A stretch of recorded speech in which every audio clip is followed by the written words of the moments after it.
Chapter for Franklin Tomorrow.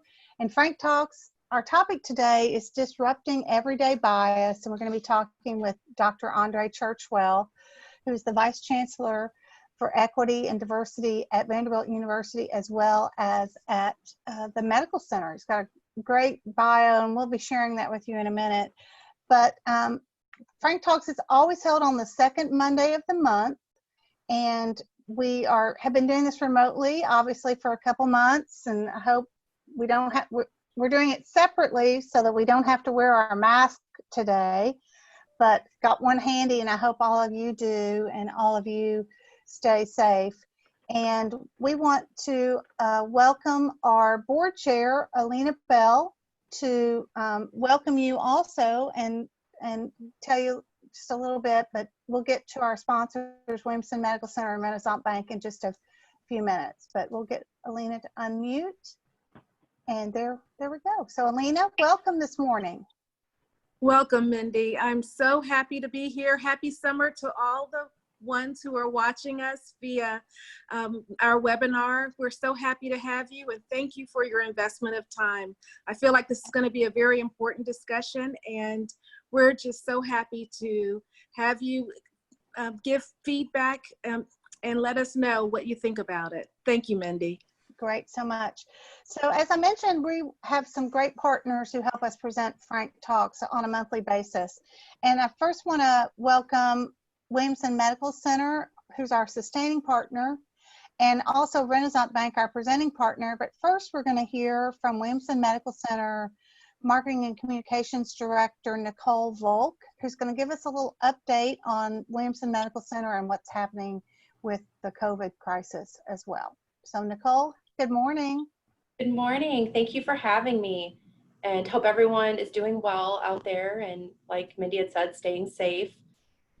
You know, we continue to monitor the situation very closely with the COVID-19 pandemic, and just like the rest of the state and the rest of the area, we are seeing an increase in COVID patients coming through our ER and also being admitted. So we're not at capacity or operating at capacity right now, so there's no issue with that, but we do have a surge plan that is ready to go at a moment's notice if we happen to need it.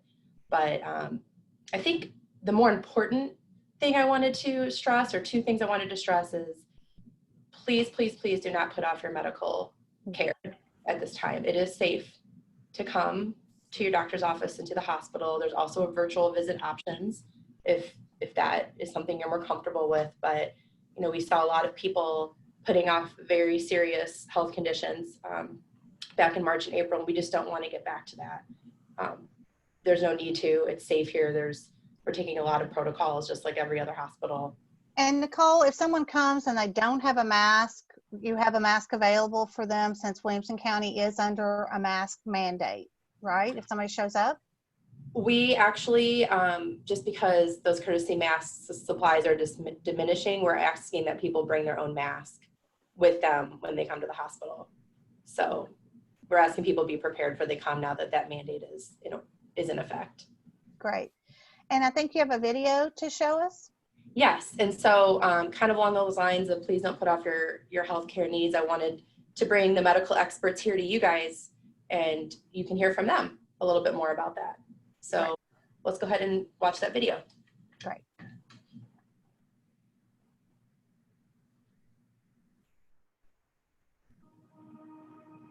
Williamson Medical Center is safe, and we want people to know that if they need anything, if they need care, they should feel like they can come here. One phenomenon from the pandemic that none of us predicted was that people would be really frightened to come and receive health care for anything.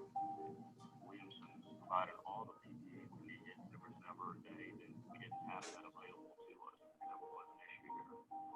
From the time this started, administration and clinical leaders were meeting every day, about 12 hours a day, trying to figure out where to care for these patients, how to test these patients, how to coordinate the state. It was an all-out response. I think the spirit of the staff here is why we did it so well at Williamson. We were one of the first hospitals that had COVID-19 patients. We had excellent results. We're ready to get back to our normal business. All of our staff wearing masks in clinical areas.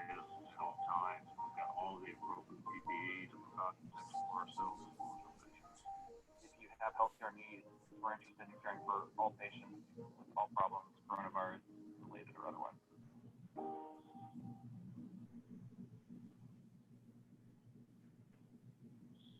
Great, thank you so much.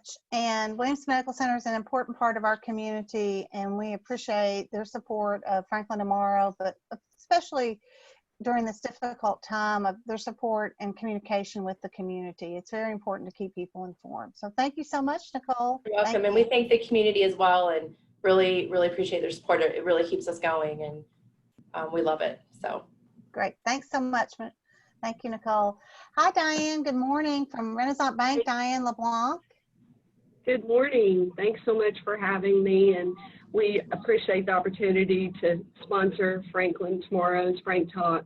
It's such a great opportunity to tell the community about what's going on as we're in some unusual times. We at Renaissance are still here. We are not open except by appointment right now, but it's a great time to come in and be with us, as a lot of folks are doing different things. They need a bank, need a banker. So I think we've got a short video. We're doing just a little series as everyone's doing a lot of virtual things. We're doing a series of Meet Your Banker, Meet at Renaissance across our system. So I wanted to share that with everyone and just say thank you for Franklin Tomorrow, and look forward to seeing everyone at Renaissance. Right.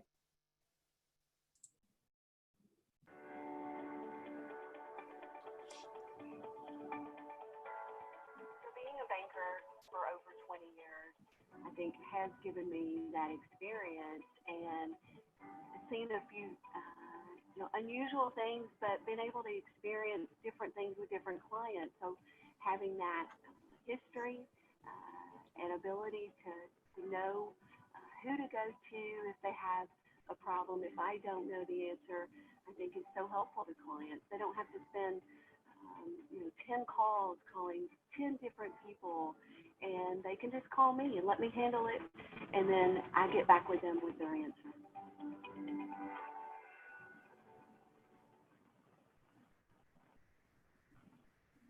Great. So Diane, you're in your office on Columbia Avenue, I think, right now. And so Columbia, you have branches in Williamson County, Columbia Avenue, and is there another location? We do, Mindy, thanks. I am in downtown Franklin on 815 Columbia Avenue, right across from the police station. So it's a great, safe location, as we say. But we also have another Williamson County office, and that's at 9135 Carruthers Parkway, between Starbucks and Tin Roofs. So we'd love to help you at either of those locations, or you can always give me a call as well. Great. Thanks so much, both ladies. Thanks. Thank you so much. And we appreciate your support for Franklin Tomorrow and our FrankTalks program. We are so excited this morning to have with us Dr. Andre Churchwell, and I'm not going to spend a lot of time introducing him other than to say he's a native Nashvilleian. He has a wonderful story to tell about his personal life, but professionally he has excelled and received numerous honors, and we are lucky to have him today in his new role. This is rather, you got this role, I think, in May of this year, maybe, as the Vice Chancellor for Equity, Diversity, and Inclusion and Chief Diversity Officer for Vanderbilt University. You also hold that for the Medical Center, and so we are excited we're going to put his bio or a link to that, his bio in the chat so you can read that. But we want to introduce Dr. Andre Churchwell, who's also a Williamson County resident. So welcome this morning. Right, thank you. I was going to make that comment. I was born in Nashville, raised in Nashville. I live in Williamson County, and I know a number of the docs that are on that video, and we certainly are thankful to have a great medical center out in Williamson County Medical Center. We have a number of our cardiologists and Vandy working out there, and so it's a great place. And thank you all for serving this community, for sure. So you might want to cut the volume up. I noticed some, at least for the slides, I noticed some of the volume was a little muffled. I'll try to explain what some of the videos are just in case it comes out muffled so you can really get the point. I've been asked to talk about an important topic, and it's how do you deal with everyday bias? And recognized bias now in this world is probably even a more important topic to address and think about in the context of what we've been seeing for the last month and a half. With the deaths of Breonna Taylor, Mr. George Floyd, and others, it's raised the question, racism and anti-racism techniques have raised the question of, boy, how do we as a society, how do we as an institution, how do we as individuals and groups how we're going to grapple with this, how we're going to come to some understanding of how we can move this dime on racism. Well, a lot of this is tied to unconscious bias. It goes by many names. Unconscious bias, which is about 80% of our biases. And that's ingrained from your family, from your grandparents, from your community of origin. And about 20% is conscious that we see in the hospital at least. So this talk I'm going to give you will have a medical perspective, but I think there'll be implications for everybody here no matter where you work. And when you finish, you're going to know a little bit of medicine too, which won't be bad. Okay, you want to run the slides? We'll start. So Carly's got my slides going. There you go. I'll let her get them up on. There you go. So next slide. There you go.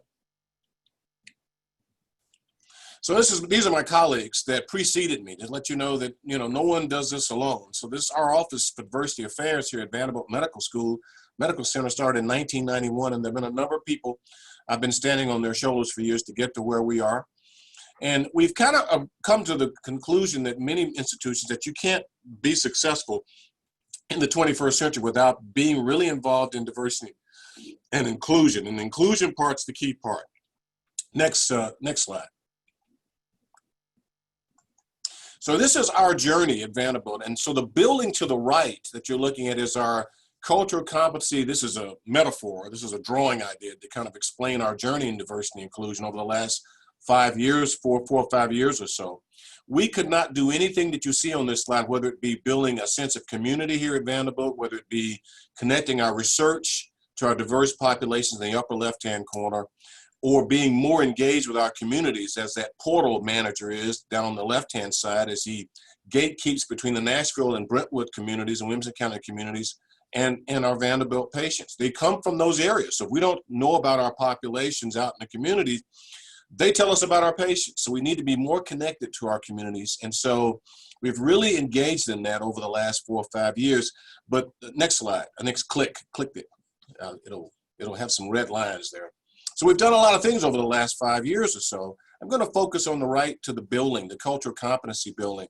You cannot deliver the promise of diversity and inclusion unless you deal with our own biases, mostly unconscious, around people different from us. So we've invested heavily in training our staff, our faculty, and our students and trainees, all in techniques to mitigate unconscious bias. You can't get excellent people from diverse groups on committees or in your med school or on your teams unless you can deal with your own biases and keep them out.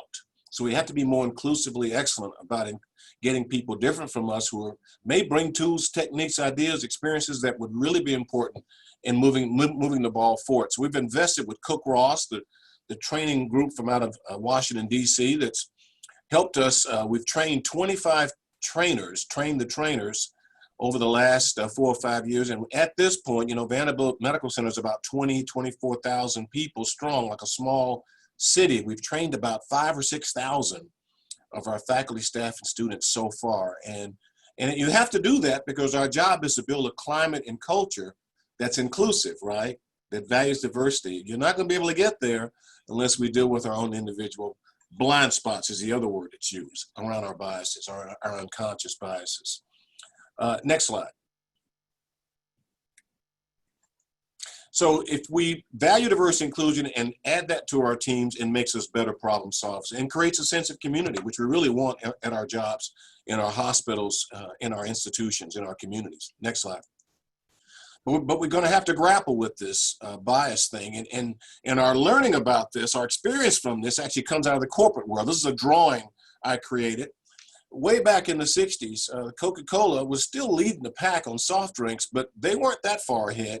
And they wanted to sell more to all over the world because they were primarily a States-based, a Southern-based company out of Atlanta. Next slide. So their corporate board met. Next, there you go. And this is my drawing of the corporate board. It was mostly made up of the bank people down in Atlanta, the head of SunTrust and some of the Coke CEOs. But they want to sell Coca-Cola to the world, but what's wrong with this picture? This is circa 1968. They didn't look like who they wanted to sell to. They didn't know how to bridge the cultural competency gap to sell to Alaska or to India, or for that matter, to the Delta of Mississippi, because of their homogenous experiences as white banking leaders in the Southeast. They just have not engaged people enough who are different from them to know how to manage and sell. What sells in India? What sells in Georgia? What sells in the state of Washington? What sells in England? So they realized they had to bring in a more diverse board of people in their marketing team. Next slide. And this is what happened when they did that. And many of us are around. So click that video there. I won't play the whole thing, but you all know from the world a home and furnish it with love. I can't see all the hands go up, but most of us are of the vintage that we remember this, right? And you're going to be hearing this all day in your head since I'm playing this. And so they brought together a marketing team that was disparate all over the world, and they created this video, this commercial by flying Coca-Cola staff from all around the world to this hilltop in Italy. And from then on out, every Coca-Cola company's been in their rearview mirror for a long time because they immediately embraced diversity and inclusion. Great. You can go to the next slide. So that's really important. I'm sure everybody's going to be humming that all day long. Well, at Vanderbilt Medical Center, we realized that to really engage our leadership and our faculty and our staff and students, that we needed kind of a metaphor. And the metaphor I came up with was building a metaphorical building of diversity and inclusion and challenging every leader, every staff person to add a brick, a permanent brick to this building. This was initially a one-level building. Now, actually, the most recent drawing, it's 3 stories. I couldn't get that slide made.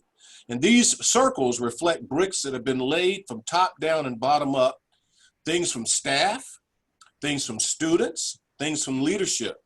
For example, staff felt like we needed to have a more sense of community if we could do that by building a Vanderbilt University Medical Center choir. So I put together a choir that includes staff, nurses, doctors. The lead baritone's the head of neurosurgery, pediatric neurosurgery.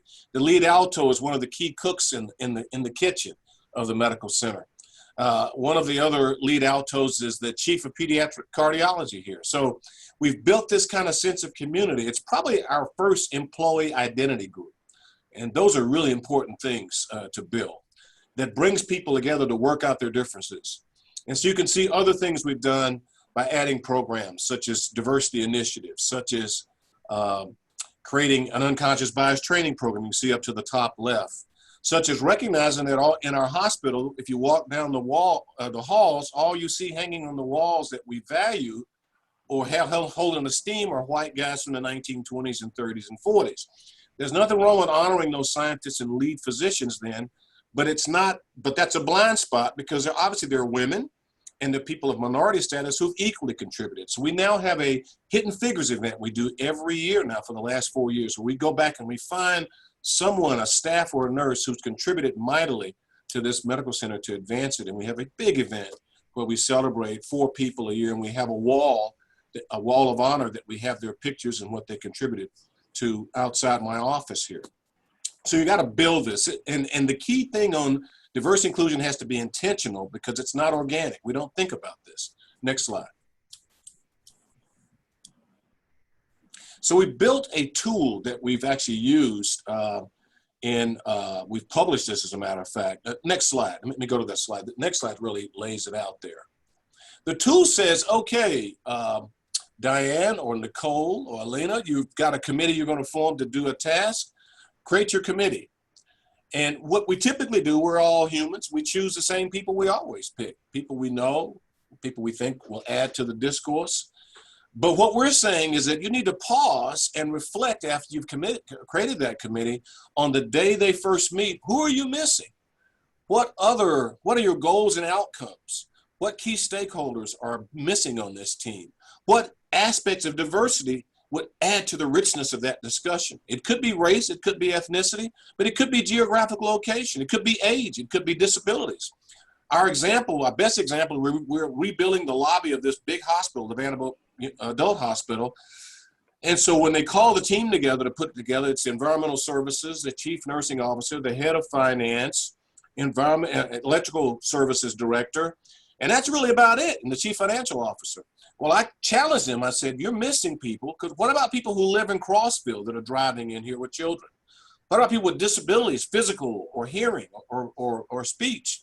We need to have other elements of diversity, cognitive diversity, race and ethnicity if need be on that panel. So we use this matrix as a way to build a more diverse team. And that's what's happening now as we go forward in building that lobby. Next slide. So blind spots or unconscious bias are different from overt racism. Racism is conscious, it is planned, it is an implemented strategy, as is prejudice. But blind spots are things that are ingrained in us by our parents, our communities, and oftentimes are pretty much eventually created. They're created out of the need around fear and survival. That's where their instincts, their reactions, their kind of stereotypic ways of thinking that have gotten us off the Serengeti plain, allowed us to recognize who was friend and foe, recognize a saber-toothed tiger was not a kitty cat. Those that thought it were kitty cats got eaten up, but we made it off the Serengeti plain. But unfortunately, those rapid thinking, those quick cassettes that click in that let us make decisions quickly about friend and foe, are lousy about interpersonal relationships and building relationships and hiring and promoting and so forth. And so we have all types of variations and cousins of unconscious bias that are difference anxieties. And I'll give you an example of racial anxiety. I'll give you one from my own life. My father told me when I was a kid growing up in the 60s, don't be out at night, Andre, and I don't want you downtown Nashville, because at night, if you're walking down the sidewalk and a white couple or a woman is coming towards you, she might immediately react and start yelling and screaming just because she has racial anxiety about seeing a black man downtown, and you have racial anxiety, you want to get across the street and get out of her way. So I want you to go immediately across the street when you see her before she starts yelling. And so my racial anxiety that's inculcated by my father is when you're out at night and you're walking in a city, be sure if you're walking down a sidewalk and there's a white person or white woman in particular, go to the other side. And her racial anxiety is that there's this black guy coming toward us and he must be ready to do me harm. And so those are things that are unconsciously built in by our communities. My dad did that one. Next slide. So I want you to listen. I'm going to say, don't hit it yet. Hang on a sec. So this is from a movie. I want you to tell me the name, have your mics on, the name of the movie, and what is the intent of this song? Okay, go. I do not believe it. It's not born in you. It happens after you're born. You've got to be taught to hate and fear. You've got to be taught from year to year. It's got to be drummed in your dear little ear. You've got to be carefully taught. You've got to be taught to be afraid of people whose eyes are oddly made, and people whose skin is a different shade. You've got to be carefully taught. You've got to be taught before it's too late, before you are 6 or 7 or 8, to hate all the people your relatives hate. You've got to be carefully taught. You've got to be carefully taught. Okay, make it slide off. Next slide. Well, we got some people. We have some ringers out in the audience. Yeah, Steve Gilworth is at this meeting, and as Laura, they picked it up. It's South Pacific. How would you have guessed that South Pacific was a moral psychology play? And who would know that Rogers and Hammerstein were behavioral psychologists way ahead of their time? The song is about you have to be carefully taught from before you're 6 or 8 to hate the people that your relatives hate. So these are things inculcated. The soldier, the Navy lieutenant, they're crashed on this island out in the South Pacific, and they're getting the ship repaired. This is during World War II, and he falls in love with a native girl, and she tells him her father would never accept a white person for her to marry, and she told him that his parents in Boston would never accept a native girl. And so that's his anguish that he's offering, and about prejudice and how it's ingrained early, and how these unconscious thoughts, the biases that occur. So they're taught early, and we have to work really hard. We can't get rid of them, but we can mitigate them. Even I have biases. I had unconscious bias. This is from a chapter I wrote years ago about Lyndon Johnson. Somebody asked me, Lyndon Johnson was the most significant president I've ever met, and my family met, because of his work in the Civil Rights Movement and the Voting Rights Act. But when Kennedy was assassinated, I wrote this piece that said, when I heard that Southern drawl, I had a Pavlovian response of mistrust and concern that overcame me, as did my dad. Because when we heard that Southern accent, we were hearing Beverly Briley, we were hearing George Wallace, we were hearing the Klan. And so we thought we were host as a nation, but we were wrong as we could be, just by having that unconscious bias about a Southern accent. And so we have to do work. Everybody has to do work in this manner. So we got to know John Siegenthaler, a tremendous Southern civil rights advocate, and a whole host of people came into our lives that changed that whole dialogue. Next slide. One of the challenges, hang on a second, one of the challenges with our selective attention, there are too many things we have to try to sort in a day. And so our brains, the Lord wired us to have these cassettes clicked in. So if we see something very commonly, we have a quick response and we don't have to even think about it. You don't think about how to get in the car and cut on the ignition and how much force pounds to put on the pedal. You don't even think about where you're going when you come into work. Sometimes I imagine some of us just wind up at work. We say, my God, how did I get here? Well, there's a computer program, because you've done it so much, that's in your extrapyramidal nervous system that handles all those stereotypical basic things you need to do without having any kind of active volition, no active thoughts involved in that. You don't think about how to bring the fork up into your mouth. You come at an angle of 0 degrees or 180 degrees. You do it naturally because you've done it so much. But the problem is, because we're so connected to thinking and seeing things in a selective way, you might miss stuff. Now, start the video. Pay attention. Clearly, somebody in this room murdered Lord Smythe, who, at precisely 3:34 this afternoon, was brutally bludgeoned to death with a blunt instrument. I want each of you to tell me your whereabouts at precisely the time that this dastardly deed took place. I was polishing the brass in the master bedroom. I was buttering his lordship's scones below stairs, sir. I was bunking my petunias in the potting shed. Constable, arrest Lady Smythe. Can you cut the audio up a little bit more? Did you know, madam, if any horticulturist will tell you, Yeah, one does not just turn it all the way up. until May is out. It's just a matter of observation. The real question is, how observant were you?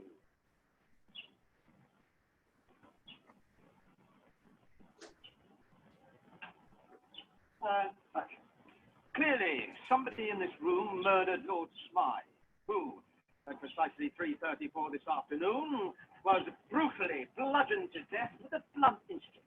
I want each of you to tell me your whereabouts at precisely the time that this dastardly deed took place. I was polishing the brass in the master bedroom. I was buttering his lordship's scones below stairs, sir. I was planting my petunias in the potting shed. Constable, arrest Lady Smythe. So how about that? We show these to the med students, and they get no more than 2 when you ask them how many did they see. It's just, our brains are filtering stuff out because there's too much to manage if we don't. Autistic kids let more stuff in. This is for cyclists. This is an English advertisement to watch out for bicyclists in London.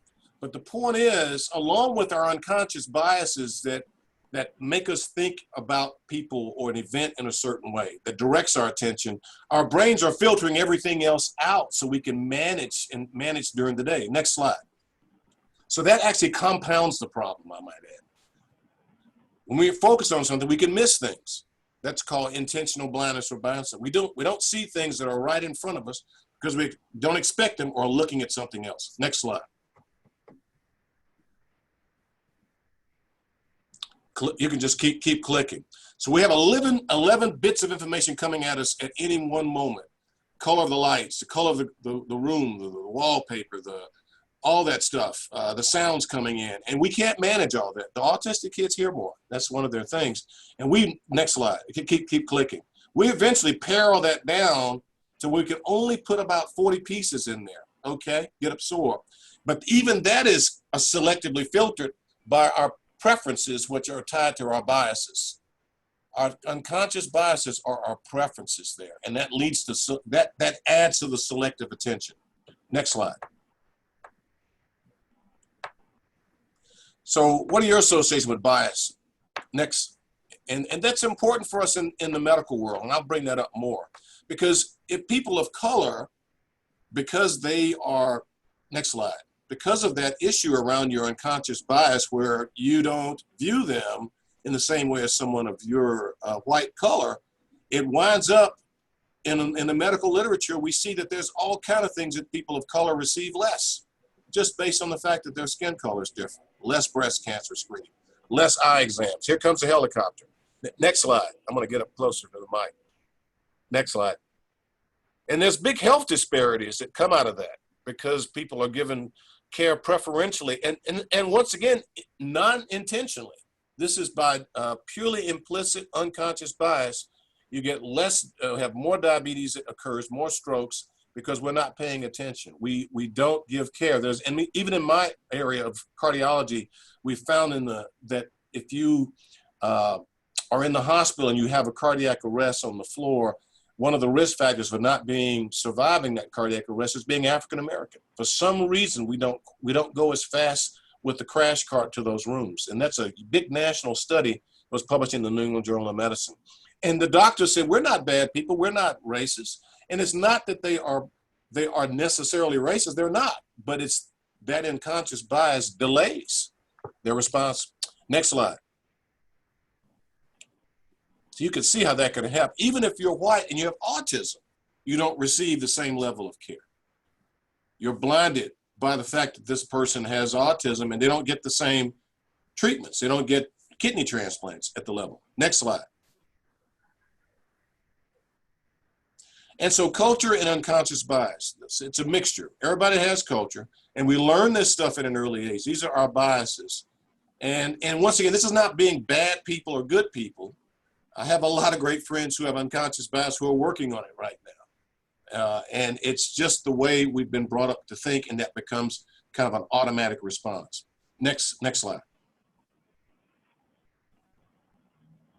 And so we know that it matters that if you can get rid of the bias from the healthcare perspective or from the customer service perspective, there's better adherence, there's better outcomes. We pay more attention to people. That you reduce the issues of confusion and people feeling that they're unwanted. And there are ways to do this. I'm going to share some of the techniques in a minute here. Next slide. One of the big ones is slow your thinking down. Okay, and we're going to get to that. What is a bias? It's a tendency or inclination that results in a judgment without question. You do it like that. Next slide. Next one. You can go to that. So biases occur all the time. Let's look at this matrix. Constructive uses of negative bias. Well, a negative bias would be if someone came in my office right now through the door here with a machete, looking kind of crazed, I would have the mindset that person is about ready to do me in. So a constructive use is to say, that guy's going to kill me. I'm going through this window here. Okay. So biases aren't always bad. So that's a reaction to a sight that's probably going to get me off the Serengeti plain. Constructive use of positive biases. Positive biases aren't always bad either. We're trying to hire a whole group of interpreters here at the medical center. So we're going to hire the person who can interpret 8 languages versus 1. So that's a constructive use of a positive bias. Regardless if they're white, black, or otherwise, if they can speak 9 languages versus 1 or 2, we're going to hire that person. A destructive use of negative bias is the classic one. Black person comes in for a job interview at your institution, and because of your unconscious bias about black folks that you've ingrained in you from your community, you just come to the conclusion they're just not a fit. You can't quite explain why, but they're just not a fit and they don't get the job. And that's why symphonies are using, they don't let you see the resume, they don't let you see the name, you don't see the person's face. All you hear is behind the wall them playing Mozart, and you make the choice. And that's allowing the national symphonies to become more integrated. Because when they didn't do that, the unconscious bias, the blind spot of race or gender, reduced the opportunity for the same skill set. How about a destructive use of a positive bias? Well, that person reminds me of me when I was in med school, so I'm going to hire him to be the next intern over this other person who probably has a better CV and recommendations. But they just remind me of myself when I was younger. That's a destructive use. So think about this in your life. Next slide.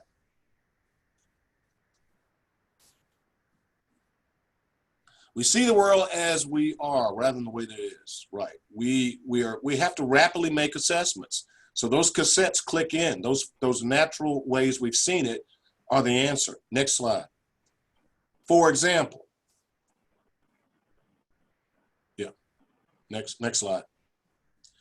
What is here? What do you see here? I see hair, earrings, glasses, neutral expression. Next slide. Click. So to me, I see a well-groomed, intelligent, expressive, stoic young man. But somebody might see, next slide, one of those people, rebellious, unfriendly. That's the unconscious bias. That's the community engaged way to think about this young black man without really giving him his due. Slow your thinking down and have some constructive uncertainty that you might be wrong about this one person as you're doing the job interview or the hiring or the promotion. Next slide.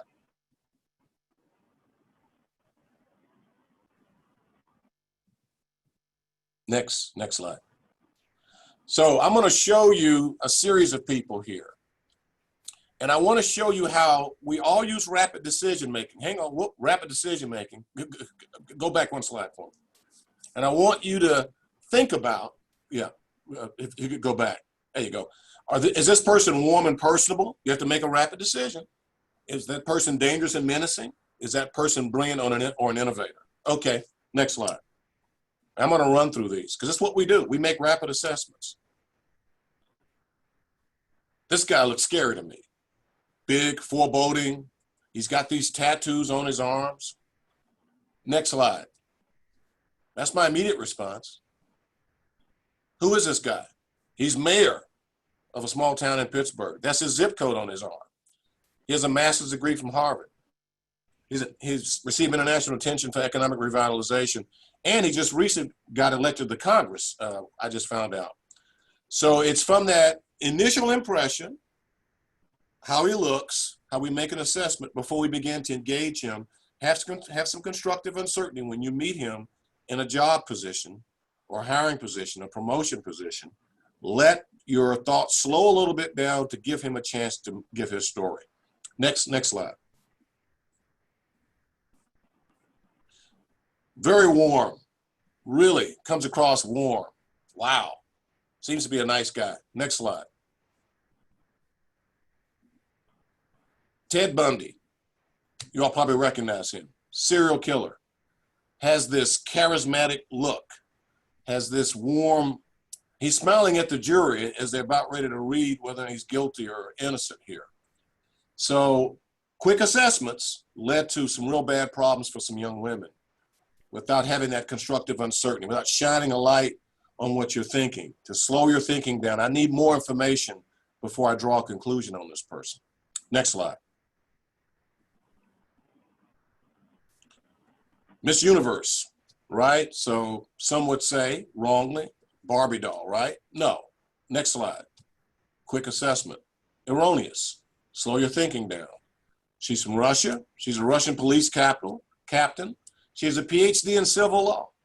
She's brilliant, but we can get caught in those rapid kind of stereotypic responses. Next one. I'm going to click past her. I'm going to go to the next one. So this is Mae Jemison. She's an astronaut and a physician. This gentleman here, you know, rapid response. Well, you don't know what you might think he does, but what does he do? Click the slide. Next slide. He's the world's expert on software. He's a world's expert software salesman. Next slide. Apparently has 8-figure. If you have to hire this guy to do any work, he has the highest compensation of anybody that does software selling. Is the slide locked up? Next one. Come on here. Next. We may be locked. That's okay. Well, what I've laid out here, whoops, there she goes. She's going to bring it back. What I've laid out here is moving to my kind of end point here. Unconscious bias is very disruptive because it depends upon us using tools of rapid assessment that are great for a cardiologist trying to assess if some. Yep. We're back right now, but we had an internet service interruption. So. Oh, okay, we're okay. All right. Go back to the gentleman who. Go back to the gentleman. Right there. There you there go. Okay, next slide on him. Next slide. That's okay. We'll let you go there. There we go. There you go. So this guy is the world's leading sales experts on software. And so, you know, who would have thought that? Next slide. So in coming to the end of this talk, what I want you to think about is that unconscious bias can be very disruptive because it does not allow you to have the kind of diversity that we all need in our institutions, in our offices, in our hospitals, in our communities that bring different ideas and thoughts into a problem-solving situation. So the data from Michigan and other Stanford shows that the more diverse your groups and research teams and committees are, the more diverse ideas come out of that. But we have to begin to slow our thinking down to mitigate our biases about people who are different from us. And how do you do it? Well, I've already given you the big one. Slow your thinking down dramatically. Shine a flashlight on yourself to say, hey, am I really giving this person its due? Practice constructive uncertainty on your first impression. Maybe I'm wrong. I need to ask more questions, give this person more time. But the biggest one is to be more engaged in our lives, in our social strata with people who are different from us. Because the more you have intimate relationships with people different from us, from you, often who you are, that will then mitigate the biases more than anything else. I have the 5-finger rule I'm going to leave you with. And I ask you, excluding your family, your significant other, who are the 5 closest people in your lives that help you make tough decisions when the going gets tough? If all 5 of those are from the same race or ethnicity or gender group, you have work to do. And it is difficult to bridge the gap, to go and meet people and engage people different from you. But in this world now, as it exists with what we're trying to grapple with racism in America, you're going to have to become comfortable being uncomfortable to go and greet and meet people different from you. You've done that when you went across the room and saw your wife or your husband or your significant other for the first time and asked them out for dinner or drinks. You were probably uncomfortable doing that, but you did it because you wanted to do it and you knew it was important. Well, this is equally as important in the time in the life cycle of this country for us to move the ball forward. My dad always pointed out that mostly the boulder of racism is being pushed by people of color. Got our shoulders to the wheel. And the reason it keeps rolling back down the hill of success is that we need everybody's shoulder on that boulder. We need allies that are white women, white men, Asian men, Asian women. We need a lot of folks to push that boulder of racism up the hill to successful race relations in this country. But this tool would be absolutely important for you to take and work on and to reflect on. There's a tool called the narrative pair sharing, which I'll leave you with in your committees, in your banks, in your institutions. I recommend you have an exercise where you have two people from two different race or ethnicity groups pair up for about a month to 6 weeks, where they have breakfast and coffee and lunch together to learn about each other. And then at the end of that 4 to 6 weeks, they come back to your group or committee, and someone stands up, each one stands up and says, I am so-and-so, the other person, and here's my life story. Nothing breaks down the walls of bias, conscious or unconscious, better than getting to know someone very close and intimately who's different from you, because now you begin to understand that that person has the same value system, the same wants and needs for its family as you do. So that's my closing comment. I hope that's useful, and please use the slides. This work is done by Ari Nettles here at the Office of Inclusion and Health Equity. We've been partners in unconscious bias training and education for almost 10 years here at Vanderbilt. So I'm open for any questions here with the remaining time. So thank you so much, Dr. Churchwell. Let me ask you a question. So I have a couple questions. It's so easy. Franklin Tomorrow is an engagement organization. You can see behind me that our theme is to engage, collaborate, and advocate.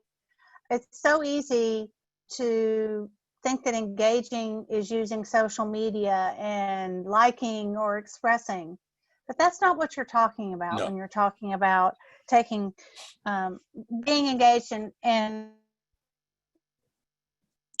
being right. active. Yeah, diversity and inclusion only works when it's intentional. So the tool I gave you, guys was our intentionality tool. But how to get beyond that? Yeah, but it does require people. If you're really looking at trying to improve the community sense of your corporation, your office, then the engagement part in terms of getting to know people through the pair sharing and using the diversity, inclusion, intentionality tool to be sure that you embed your groups and committees with people who are different from you. Yeah.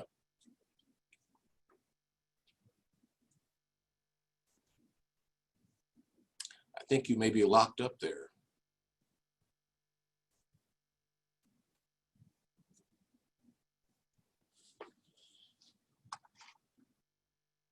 Man, some other questions here. Yeah, you guys can have those slides for sure. And please use them. If I had more time, I would sing some songs from South Pacific. We don't have time. Mindy, you there? Carly, you there? Yep, I'm there. Can you guys hear me? Got it. Awesome. Yeah, I think Mindy might be frozen, but oh, she might be back. We're on the same internet, so internet issues. But yeah, if you guys have any other questions, feel free to put those in the chat. We love the internet. Yeah, the internet is always great. And maybe speak from your experience. Yeah, so I'm going to put it in the chat. How about that? So to all the panelists, and why is now different than the past? Different than before. Right.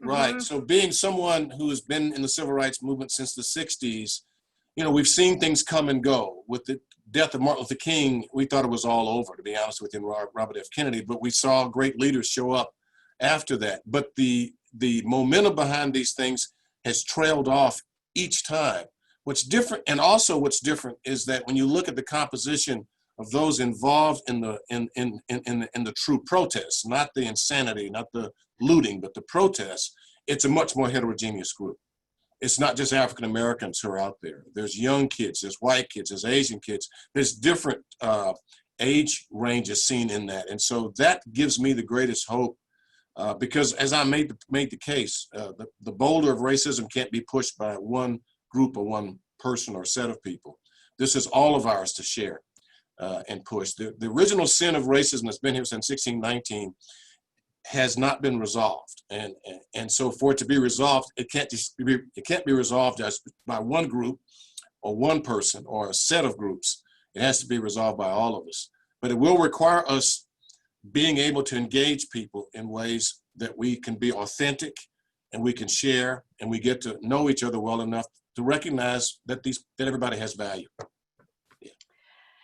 So, and has the COVID crisis, I mean, could a positive outcome of the COVID crisis and the quarantine or separation perhaps make us think more about relationships and those that are important to us, or just those that are missing? Yeah, I think so. I absolutely think so. You know, there are, the phrase is silver lining out of even the worst of circumstances. And I think it has caused some really deep internal reflection. And people have, there are about 6 great books on anti-racism teaching and education. How to become an anti-racist is one book on white privilege by Rothenberg, and one book on white fragility by D'Angelo. If you go to the Barnes and Noble, they're all sold out. Not just sold out in Cool Springs, they're sold out all over the country. And it's not just Black people buying those books. And so I think this is the discourse that is needed, that everybody needs to understand. There you go, she's got it. Yeah, and that's the hardest one to read, to be honest with you, I think, if you're a white person. Yes, it is. White privilege you understand to some extent. If you were European origin and you came here in 1619, but the fragility part is around the fact that you can't deal with the fact that if you look at the DNA composition of Black and white people or people around the world, the homogeneity of the DNA is extraordinarily close. It's only fractions of percentages different. And the data shows that actually some tribes in Africa have a different DNA content than some tribes in Africa, and their European cousins have much more homology with their DNA. So I think we have to kind of deal with the fact that we're all more alike than we're different. But it is that challenge. It's that constructive uncertainty you need to have to think about it and say, I could be wrong about this person. Let me give them the benefit of the doubt. Let me take a little bit longer in this interview than I would normally take to probe more and ask more questions. Sharon Stewart has a great question. How do you sustain forward progress on racism or anti-racism and maintain cultural identities at the same time? What is the balance? Well, actually, the cultural identity will be sustained. That's something that'll be there for eons. The key is to sustain the sense of a community, to build and continue creating those opportunities for people to get to know each other as human beings. The data from all the clinical psychologists is it's the intimate relationships where you share knowledge of each other that leads to the sustained development of a true sense of community.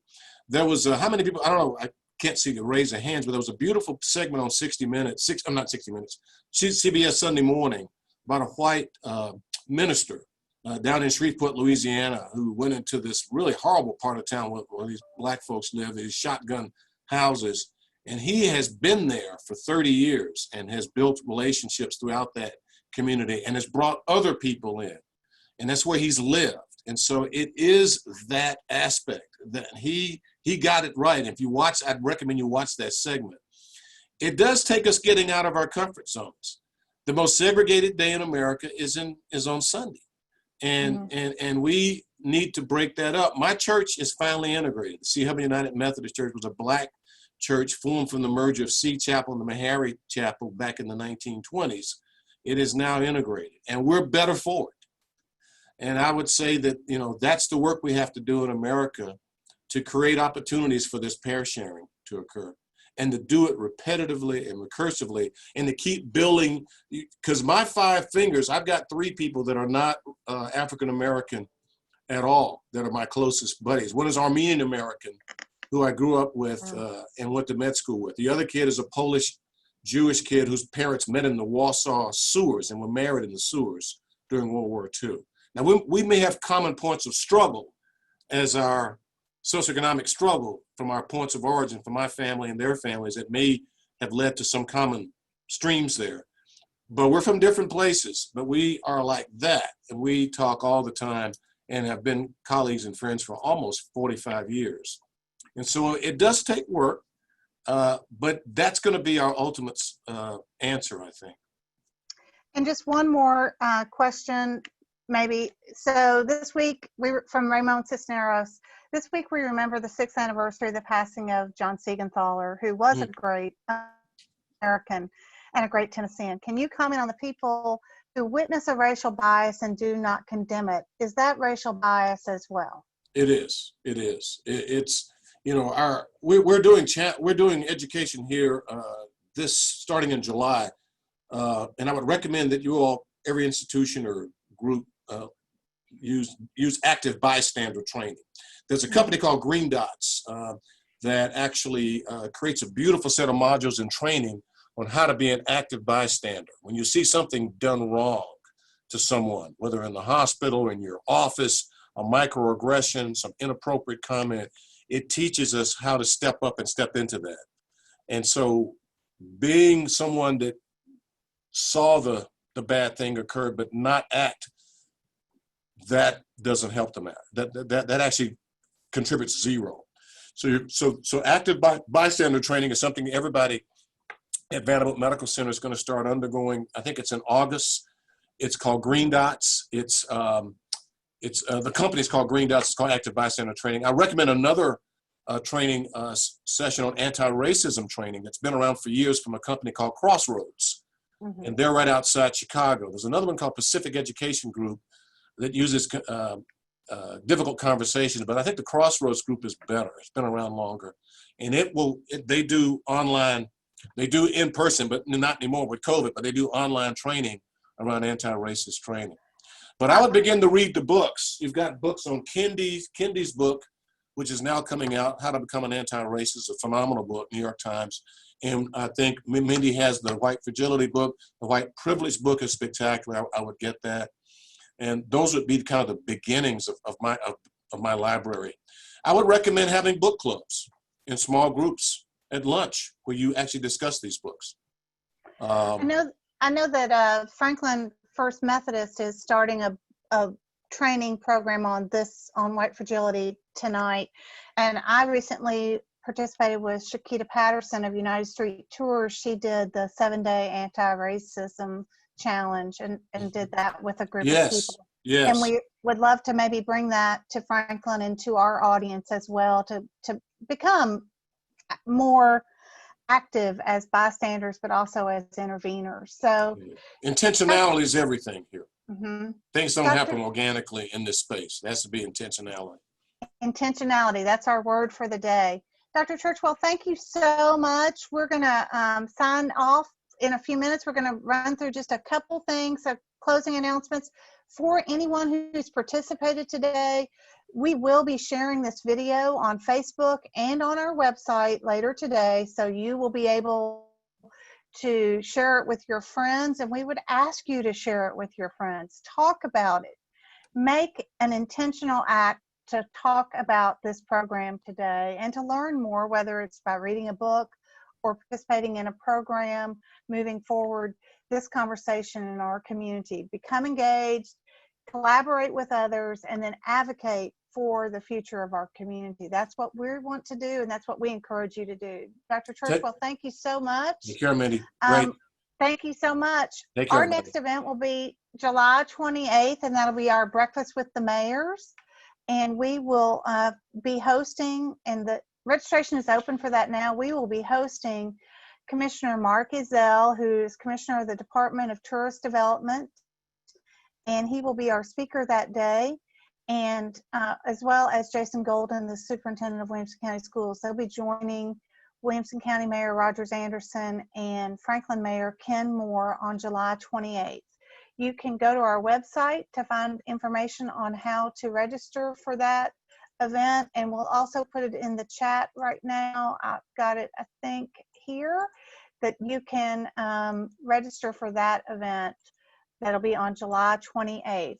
So if you want to participate in that. Thank you so much. And we are excited also to announce and remind you that Franklin is a finalist in the All-America City competition with the National Civic League. That is part of a joint application by Franklin Tomorrow and the City of Franklin. And we'll be competing on August 19th, and we're going to need your help. We want you to be part of our presentation, we hope. So mark that date as well. But July 28th, we'll see you for Breakfast with the Mayors. And we hope you go out and make it a great day.